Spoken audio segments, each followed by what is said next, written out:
سر حفلة انمي عند الأهرامات، أسرار محدش هيقولك عليها.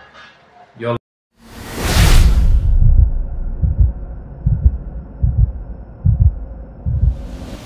بسم الله الرحمن الرحيم، والصلاة والسلام على سيدنا مولانا محمد صلى الله عليه وسلم. حلقتنا النهارده هنتكلم عن سر الحفلة، والحفلة دي اتعملت ليه عند الأهرامات. الحفلة دي اتعملت عند الأهرامات علشان في قرابين معينة كان بيعملوها عند الأهرامات، والموضوع ده كله متعلق بالمسيح الدجال.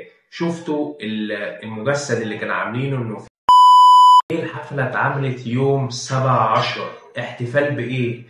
بوقف، مش الميعاد دوت كان بداية حرب، إن هو حرب اللي على غزة دوت 7 أكتوبر، وبرضه انتهى 7 أكتوبر. طب واشمعنى التاريخ دوت معين؟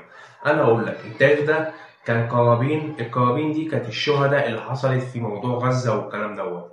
والموضوع بتاع الأهرامات دوت كان هما بيعملوا قرابين عشان يفكوا المسيح الدجال. المسيح الدجال قرب يخرج من موقعه، المسيح الدجال قرب يخرج من موقعه، وكان يعني في آثار كتير هتحصل الفترة الجاية. والحفلة دي كانتش مجرد حفلة عادية، عشان دي حفلة اسمها حفلة شيطانية.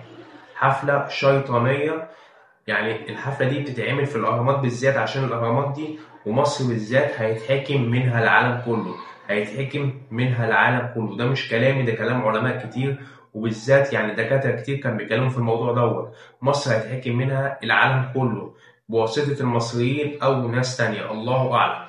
بس الحفلة دي كانت حفلة شيطانية، وكان الحفلة دي أصلا يعني كان في ملابس غريبة وأصوات غريبة وأغاني ومجسدات كمان غريبة، بالذات اللي كان معمول إيده الاتنين كده وبعدين فك يا جدعان. دي يعني دوت قرابين وبتتعمل، وفي تعاويذ كانت بتتعمل في الحفلة دي، والتعاويذ دي أذت كل اللي كان بيرقص في الحفلة، وكل اللي كان موجود في الحفلة دي أذتهم. محدش يقول لي دي حفلة عادية وما حفلة مش عادية. أنا مش ضد الحفلة تتعمل في مصر والكلام ده، بس الحفلة دي احنا بنستفاد ان الحفلة تتعمل عند الأهرامات، وايه فخر لينا وتاريخ لينا.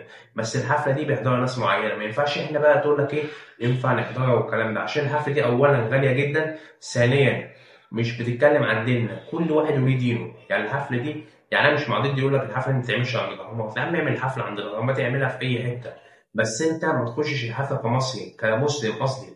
ما ينفعش تدخل الحفلة، عشان الحفلة دي بتعمل حاجات وأجواء شيطانية.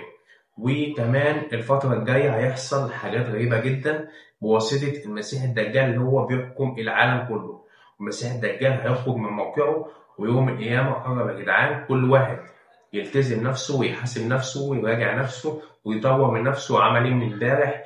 وعشان الدنيا مش دايمة يا جدعان.